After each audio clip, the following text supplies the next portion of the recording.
What's going on, everyone? Welcome to another episode of the Brave and Faithful podcast. I'm your host, Randy Denicio, and today I have a Navy veteran.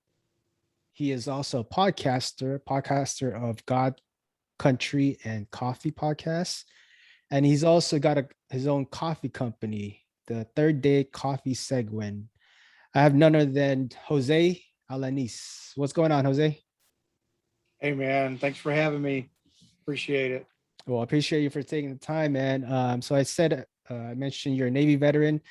Uh, Reading your website a little bit, you also serve in the Texas State Guard. Can you just talk a little bit about your service, what you did, and how long you served for?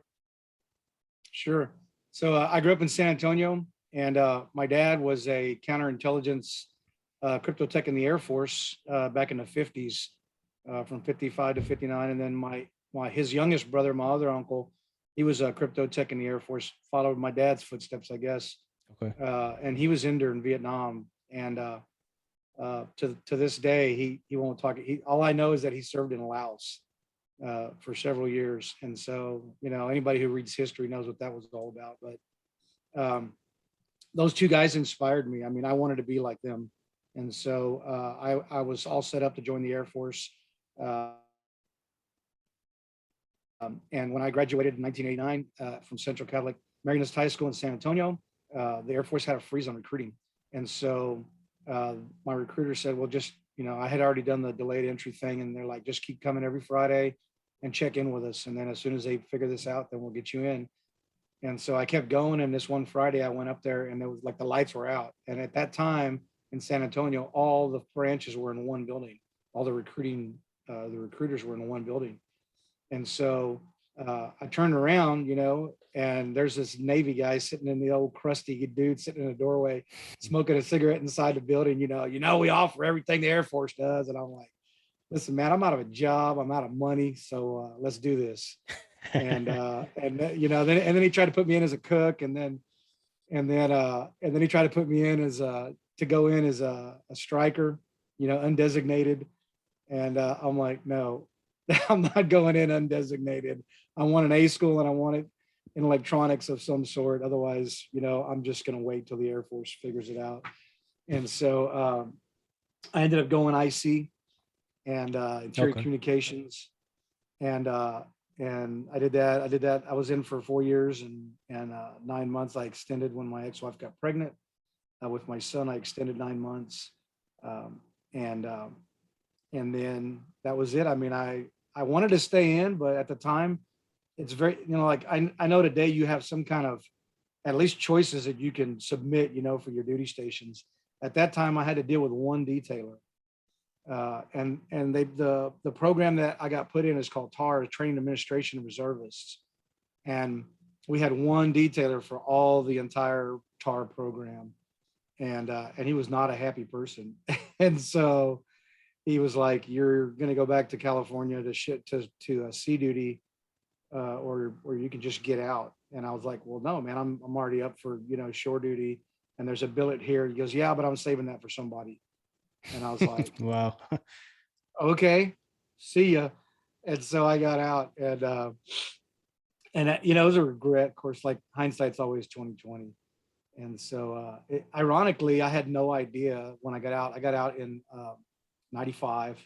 Wow. And I got divorced in 99. So 4 years later, I was divorced. And then I think 4 years after that, I remarried in 2004, 4 or 5 years. And, when I married my second wife, every 2 years I would change jobs. And she was like, why don't you just sit still? Why don't you just stay somewhere? And it wasn't until probably about a year ago that somebody was talking to me and they were talking, asking me about like why I moved around so much. And we, he finally figured it out. He's like, man, you realize you were having trouble transitioning out of the service. And I'm like, no, I didn't. I was fine, And he's like, no, man. I mean, like the military programs your brain a certain way. And so you think that way, you use the military logic and when I look back at it, he was 100% accurate. I kept bouncing around because I was looking for that missing, cog to the machine. It was gone. And, so that's when I realized that, man, I can't believe I spent, 10 years of my life wandering, looking for, what I had, what I had in the service. And then in 2010, I had a friend of mine that they were hiring, and he's like, man, it's a government job, and it's going to be, they're really going to scrutinize your background and whatnot. I'm like, I don't care. I don't have anything to hide. I had a clearance when I was in the military, and, I've never been arrested, and I've never been in trouble. And so I got a clean record. And so anyway, it turned out, we were DOD contractors for the NSA. And so I did that for 10 years. And then in just this last year, 2 weeks after my 50th birthday, I walked away from that lucrative, ridiculously paying job to do coffee. Were you in San Antonio the whole time? When you mentioned that you'd been kind of bouncing around as far as jobs and things like that. Were you in San Antonio or in Texas in general, or? Yeah, so I left Texas to go. I went to boot camp in San Diego, and then I got my first ship there for 2 years, and then we decommissioned it, and then I got transferred to Norfolk to the USS Truett FF 1055, one of the last of the destroyer escort class. They changed them to fast frigates, but it was the original destroyer escort class. And then we took that ship down to Ingleside, Texas, which was a new port. We were actually the ship that commissioned the base. And so I got back home to Texas, and I stayed in Texas the whole time. I stayed down by the Corpus area, when I was married to Mike's wife, and then we moved back to San Antonio, and pretty much stayed there the whole time. I've never really, aside from training and stuff like that in other states, everything has always been right here in San Antonio. And so it was, I was home, but it's like I just couldn't get my feet on the ground. I just kept, like, I didn't fit in anywhere I went. And so it was just bizarre. I never really thought about the fact that I had trouble transitioning, but that's pretty much exactly what it was. And then you went into, you mentioned a government job, right? You did that for 10 years. Is that correct? Yeah. So you did that for 10 years, like, and then right recently, right, you did the whole coffee company. What made you, going from that job for 10 years, a government job, like what led to creating this coffee brand, this coffee company? So the job at first was, well, the job to the very last day was pretty awesome. I was hired by 2 full bird Army combat veteran colonels, and our VP in Maryland actually was our president of operations in San Antonio superior officer when they were active duty. And so I really fit in, and that's why they hired me. I told them, I said, I'm looking for, purpose, and I need a clear ladder if I'm going to climb it, and I need, parameters. I need structure, right. Something that I haven't had in the last 10 years, everything the military gives you. And so while I was there, it wasn't just our company. Our company was awesome. Our company was a private owned company called Corporate Office Properties Trust. We were contractors for the NSA. We owned the facility. We leased it to them. And so the company was awesome, but as well as, and anybody else who's ever served in the military or any other, civilian branch of federal government knows that there's a lot of nonsense that goes on, as far as just the day to day. It seems like everybody's trying to use somebody for a stepping stool. And so there was a lot of, it became a really rough environment for me personally, because in 2016, I surrendered my life to Christ. But there was a lot of stuff going on before that sort of led up to that. And so I was already feeling uncomfortable in the environment, because it was a typical, like, it might as well have been a shipboard, like the language, the morality goes down when you're out to sea, the whole bit, right? And so, and I'm not saying everybody's like that, but as a, it's easy to fall into that when you're around, out to sea or in that environment. And so I didn't need the temptation. I was really trying my best to change my life. I struggled for so long, and I was finally starting to crawl out of that. And well, I wasn't crawling out of nothing. God was kind of pulling me out of it, and I was fighting him. But I realized, in that time frame, my daughter had met some guy when she was a sophomore in high school playing Xbox 360 Live. And when she, after her first semester in college, he sent her a visa and a plane ticket to New Zealand. And so she ended up in New Zealand. And my grandson was born in 2014. And that's kind of what the coffee business started. So we went to go, I was working my DOD job, making crazy money. My boss is like, dude, take a month off. I know I've seen your LES. You got plenty of time. You got plenty of overtime coming up. Just take mama and go spend a month. Cause if not, your wife's not ever gonna forgive you for it. And so that's what we did, man. We took a month off and we went to New Zealand. And while we were there, Australia has always been on my bucket list. And so one weekend we went to Australia, and we were going downtown where you take that iconic picture in front of the Opera House in Sydney.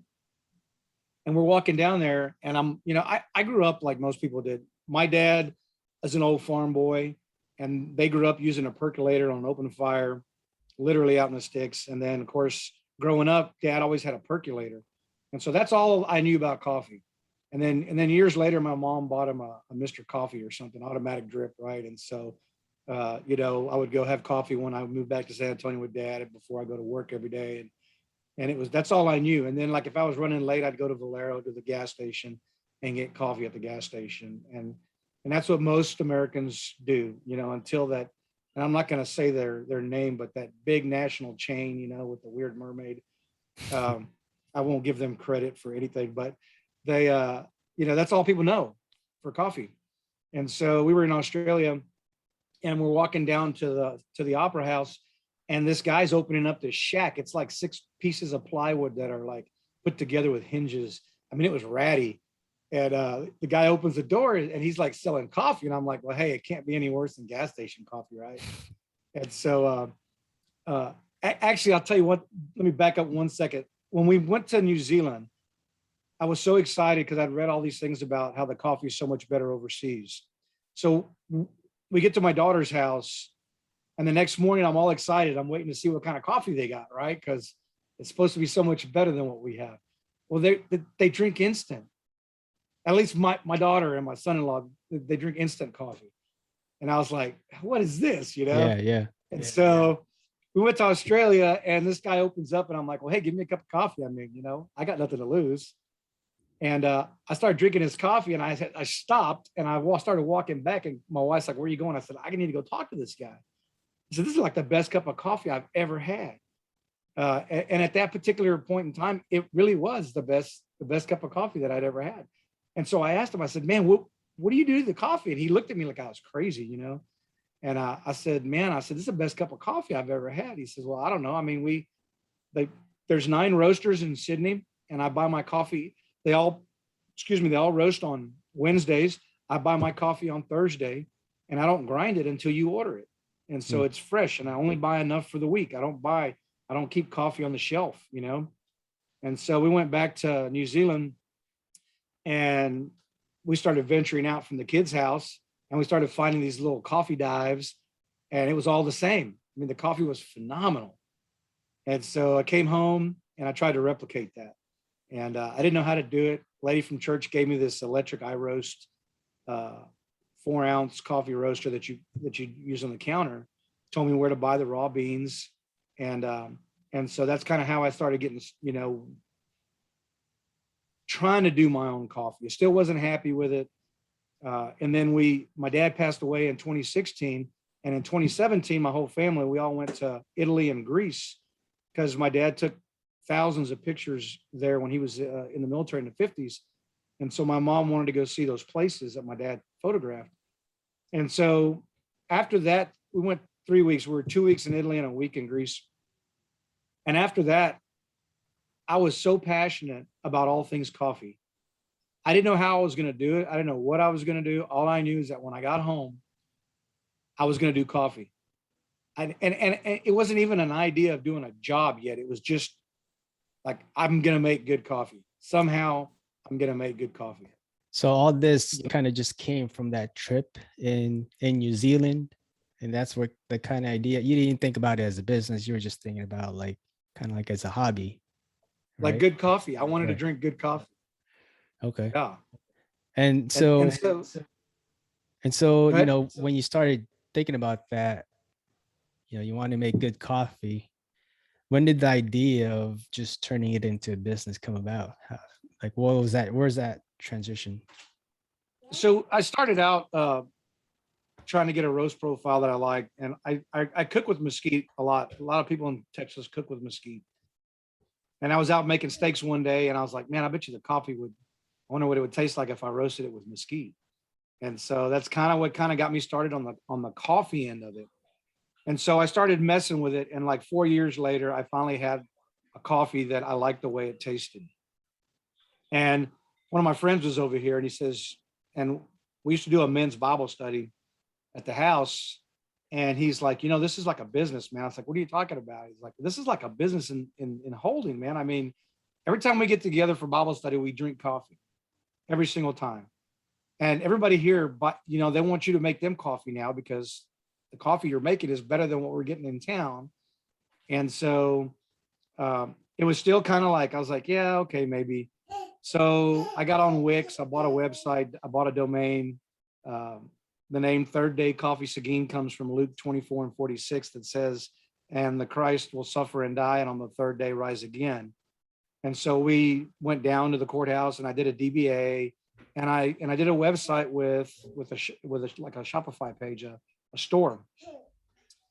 And so at that point in time, we were giving more coffee away than we were selling. You know, I was still at the point where like, man, you got to drink my coffee. You got to drink my coffee. Just try it. And it wasn't a real business. And so um, the more the local community, we started get the word getting out. And then I joined the Vetpreneur tribe um, in 2017 or somewhere around there, 2018, on Facebook, you know, 15,000 veteran entrepreneurs. Right.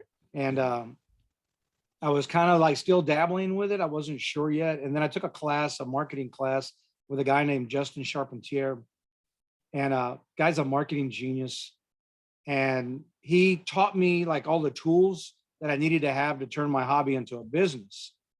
And so I started doing some things. I started selling coffee.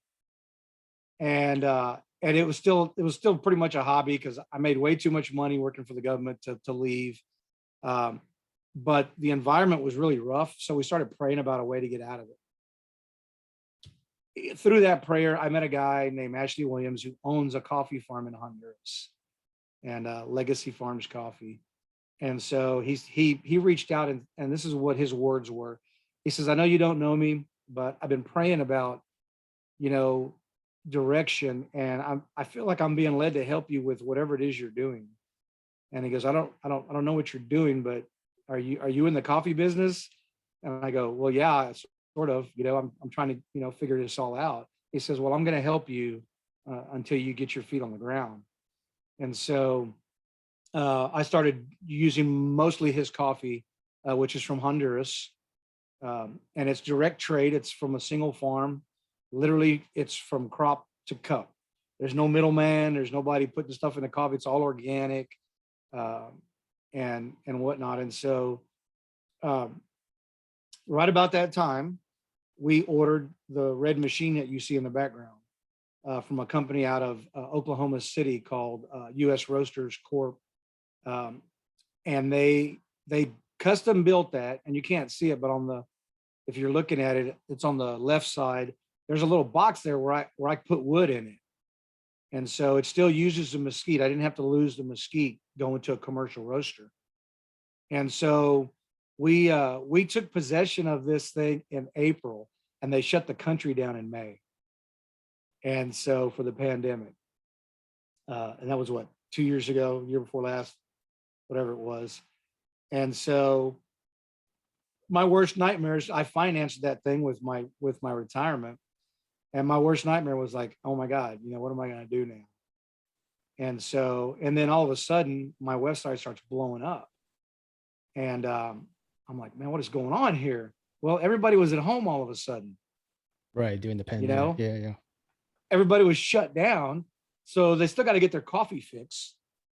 And so people started, Google searching veteran owned, Christian owned, and our company was popping up.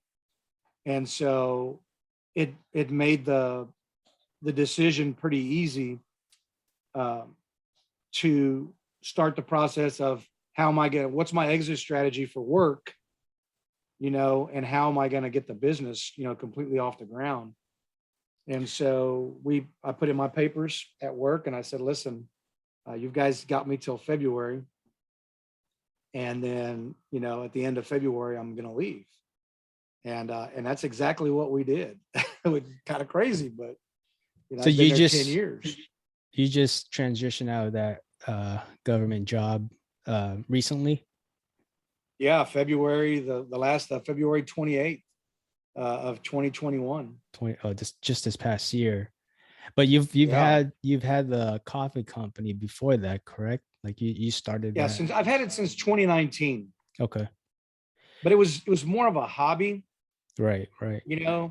like when you hit 50, you got to go through that. I'm gonna go buy a Harley thing, and Yours was that's coffee. my Harley. Yeah. Yeah, Okay. yeah, that's my Harley Davidson back there. So I mean that's great, man. The success you've had even during that pandemic, right? You mentioned there was a demand for coffee and basically, what your brand, what you stood for. You mentioned earlier pro God, pro country, and obviously good coffee Yeah, really helps. But there's a lot of coffee companies, coffee brands out there. um, you know, just talking about some of the experiences you've had since you started. What are some of the difficulties you've had? Obviously with the other coffee brands out there, what's some of the difficulties or obstacles that you face since you started this brand? I think probably the biggest, is that if you look at the largest, I would say they're probably the second largest coffee company in the United States, Black Rifle, and they're veteran owned, and just in the last couple of years, it seems like they can't keep themselves out of controversy, and I don't pay attention to it as far as I'm concerned. Those are my brothers that own that company. I actually had a subscription to them for 2 or 3 years. It's pretty much all I drank besides my coffee was Black Rifle. I drank it all the time. I still have all over my cups and things like that. I've got their stickers, their branding, and I support them because they're veteran owned. And then there's so many coffee companies out there. And what I've learned is that some of the veterans will not help you. They will not they're so worried about losing part of their market, you know.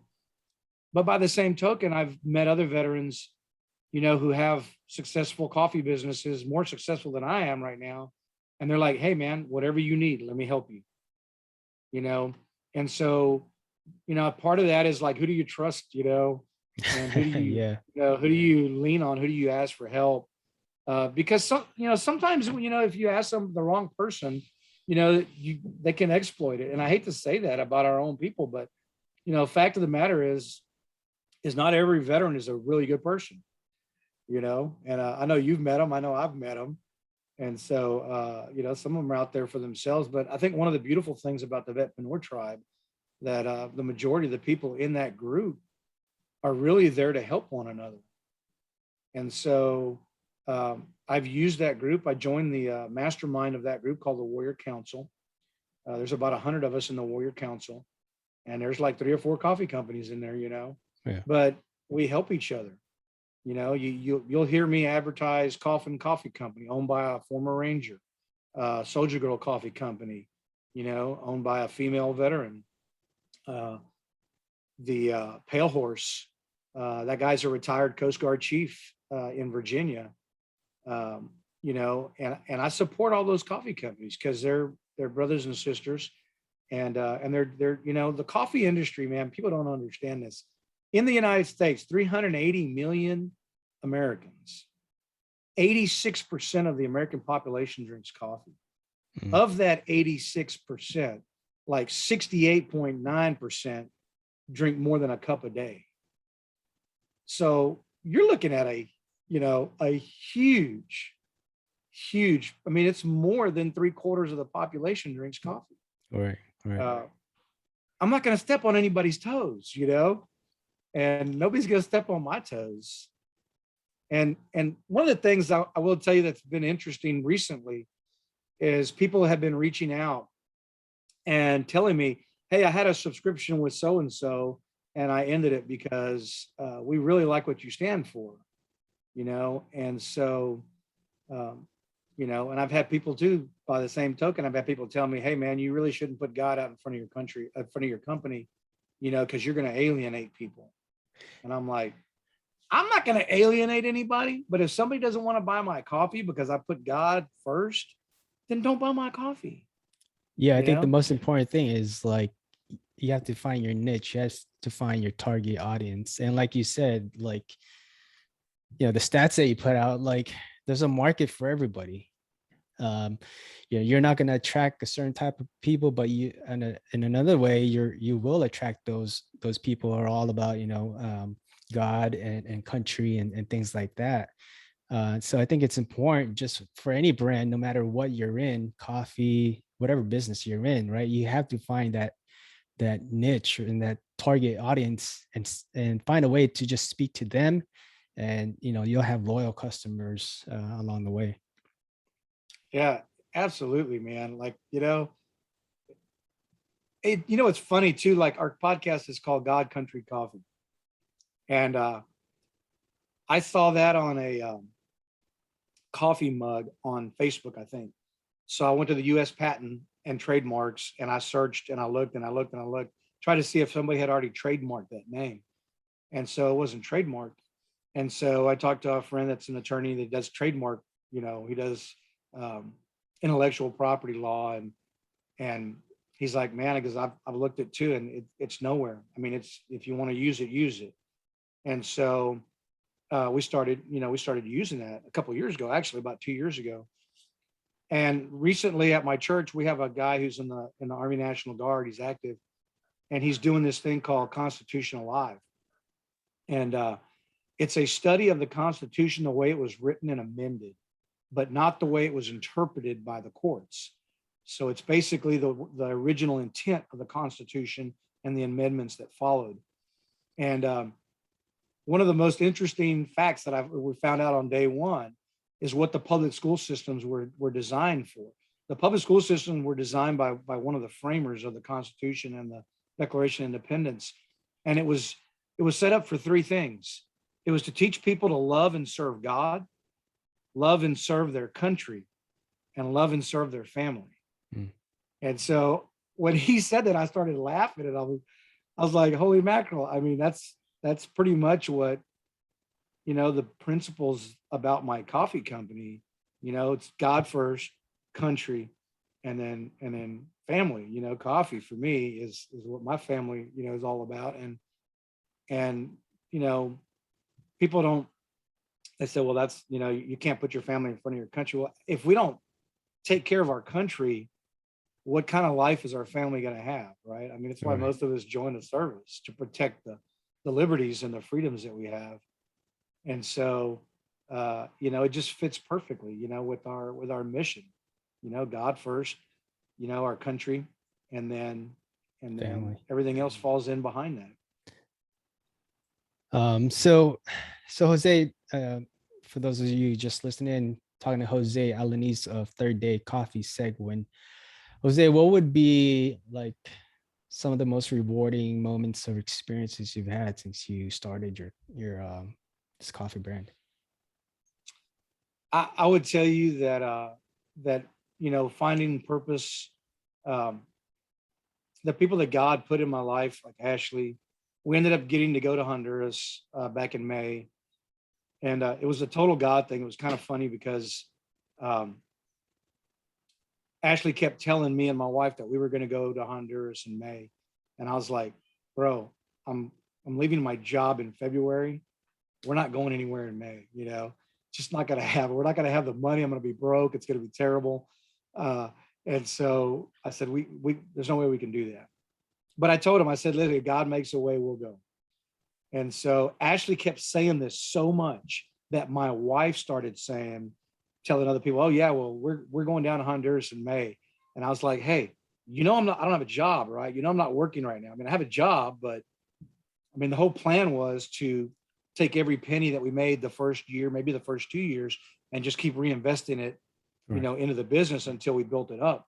And I had enough. I took my retirement out, all my retirement that I had to do this. And so I budgeted each year. I had exact amounts for each year that I will not go over to make sure that I've got, my funding for next year and the year after. And so something happened with, I can't remember, was somebody owed us money. There was a mistake on, I want to say it was my VA stuff. And I ended up getting a check for like $6,000. And so I was like, well, I mean, God made a way, let's go. And so we went to Honduras, and I've never been, I know a lot of military guys, especially guys who've been deployed. I never got deployed. I was always stateside or in Canada or in Mexico, but never really went overseas. And so I'd never been to a third world country before. And when we got to the mountains in Honduras, where Ashley's farm is, I had never in my life seen people so poor and so destitute. Like a lot of them don't have sanitation. They have a hole in the ground in their hut. And when it fills up, they get a bucket, they go in there, scoop it out, throw it down the side of the mountain and start over. Most of them don't have showers. Some of them don't have running water. A lot of them don't have electricity. And so it's kind of hard to fathom, these are first world things that we don't ever think about. Yeah, we take for granted. Yeah. And so I met these people, these amazing people from the country, from the little town, the top of the mountain that they lived in. And we had our company donates $1 from every bag of Isaiah that we sell. We donate $1 to Ashley's nonprofit. We've been doing that since before we went to Honduras. Another $1 goes to an organization called Combat Marine Outdoors, and they take our wounded veterans hunting and fishing all over the world. So we were already giving money to these two organizations, but the Combat Marine, I just give them money. I send a check whenever I get $400 or $500. I just send them a check and I get a letter, thank you letter, whatever. And I'm like, yeah, whatever. I want to help support that mission because I believe in it. Right. But we really got vested in Ashley's because we ended up going to there, and so when we went, my wife and I, we had a amount of money that we were going to take with us from the business, and we were going to leave all that money in Honduras. Whether we gave it away, whether we bought stuff with it for the locals, whether we, whatever we were going to do, we were going to leave that money there. And so part of it was we were donating money because they're building a church in the community there. Ashley's building a church. And so we helped with that. And then this one kid, his name is Jose Santos Vasquez, and his company he's called Finca Santos. That's his coffee company. And so we paid for him to plant. He was able, with Ashley helping him, he was able to purchase this small micro farm, and Ashley helps him do the coffee. And then he puts it on his containers because they have no way of getting it out of the country. And then he brings it over here so he can get the American price for it. So 150 pounds of coffee in the United States runs about $750. But all the big name companies go down there and they pay the locals $20 for the same bag of coffee. Wow. Because they're so poor and they have no way of getting their coffee out of the country, and the average wage down there is $1,400 a year for a family of 5. So they'll take $20 for a bag of coffee. And so we sat there on the side of this mountain, and I'm just now trying to get my fitness squared away, but 390 pounds on a 5'7" frame, and I wanted to go down there on the side of the mountain where they were. And so it took me a little doing. It was pretty scary, but I got down to where they were at, and I talking to this kid, so passionate about growing coffee because he didn't know anything else at all. We were able to pay for all the plants on his new micro farm. I got to actually put some of the coffee in the ground with my own hands. It's pretty funny because I have a picture where I'm kneeling down and I'm putting this plant in the ground. What I didn't know is like 15 feet behind me, there was a 2,000-foot drop. And so I'm pretty sure I probably wouldn't have gone all the way down there if I'd have known that, if I'd have slipped a little bit, I would have gone and probably taken a couple of trees out on the way. But just doing that and then making a deal with that kid, telling him, like Ashley told him, I said, listen, let's make a deal. Let's set a price of what I'm going to pay for his coffee, but I want to be exclusive. I want to be the only guy in the world that carries Finca Santos. And the only question he had is, why does this guy want to help me? He doesn't even know me. All right. But that's the mindset. Like they don't know anything outside of the tiny little speck of, life that they've grown up in. And so that was probably if I wasn't 1,000% on board with what I was doing with Ashley's nonprofit and with the coffee business, that pretty much like just 100% solidified everything. And I knew without a shadow of a doubt that we were going to help these people, however we had to. And yes, I was the worst person in the world before I met these people to say, well, listen, everybody's trying to get money out of you for the poor and the hungry.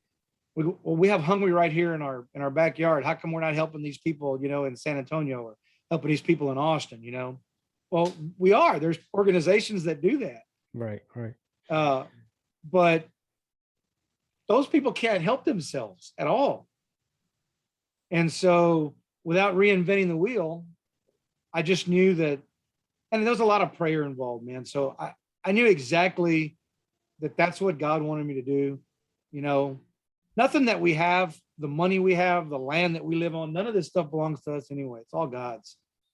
And my job is to glorify God with everything that he's given me. He's made me steward over things, and it doesn't belong to me. It belongs to him.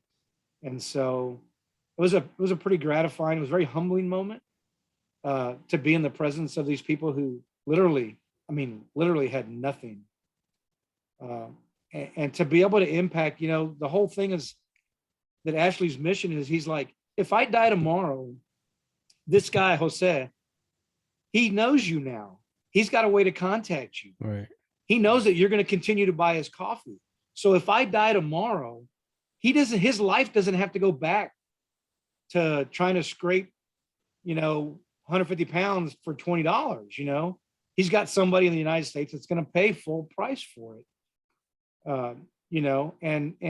And he'll be able to improve the life of his family. And so I'd have to say that's probably the one thing that has been most gratifying since we started the coffee business. That's a great story, man, and a great way to contribute, not just to, Jose, but also, like you just mentioned, right, to his family and his kids and things like that. So, wow, awesome story. Jose, so before we go into our second segment here, one last question. What's one thing you want our listeners to take away from this episode? Ooh, that's tough because I would tell you our primary mission with Third Day Seguin is to share the gospel of Christ. So if you don't have a relationship, if you're struggling and you don't know why, reach out. I'd love to talk to you about it. And it's never been about the coffee. The coffee is the vehicle, right? That's the car that I'm going to use to get what God wants me to get from here to there. So yeah, the more that you support us, the way it was cleared in my head was this: if I work really hard with the coffee business and at the end of the month I make $10 over what my expenses are, how much mission can I do? Not very much. If I make, $1,000 over my expenses at the end of the month, how much mission can I do? Well, now I can do a little bit more. Right. So I'm not greedy. I don't want to be, because again, it's not my money anyway, you Right. know? And so, but I tell people all the time, inside of 3 years, I want to be as big as Black Rifle. Because I know that if I get that big, we can build homes down there. We can make sure that people have food, make sure they have sanitation, electrical. And so, and that's how I see, impacting the world around us. That's a great message, man. And hopefully, people take you up on that offer. Obviously, we'll mention it later on, but where they can find your coffee and how they can order. So Jose, going into our second segment here, this is what I call the Fast Five. This same 5 questions I ask all my guests. Are you ready? All right. All right. First question: what's one hobby you enjoy? Hunting with my bow, Okay, archery. archery. Okay. Second question: if you had to choose one person to hang out with for one day, who would it be and why? My dad, because he's not here. Hmm. Next question, Jose. Recommend a book for our audience to read. Ooh, I would tell you that probably one of the most impactful books I've read uh, is the Bible. Hmm. And besides that one, I would tell you that if you haven't read The Humble Alpha by Steve Kuhn and Lane Balone, two former Army, that's an incredible book for business. Next question. What's your favorite quote and why? Ooh, I think Harry Truman is probably, he said so many different things that were so, but I don't know if it's so much of a quote, but I know that they asked him years, after he was president, what he felt about dropping the atomic bomb. Hmm. And he said, I've not lost any sleep over it. He says the lives that we saved making that decision, outweighed, the risk and what we knew was going to happen. And so I would, knowing what is the right thing to do and to do it, I guess was the gist of his when he said that quote that he had. But I would tell you that it's probably that particular line from Harry Truman. All right. Now, last question, Jose. You kind of alluded to it earlier, but where do you see yourself in a year, 5 years, or 10 years from now? So 3 years, I hope that we're as big as Black Rifle.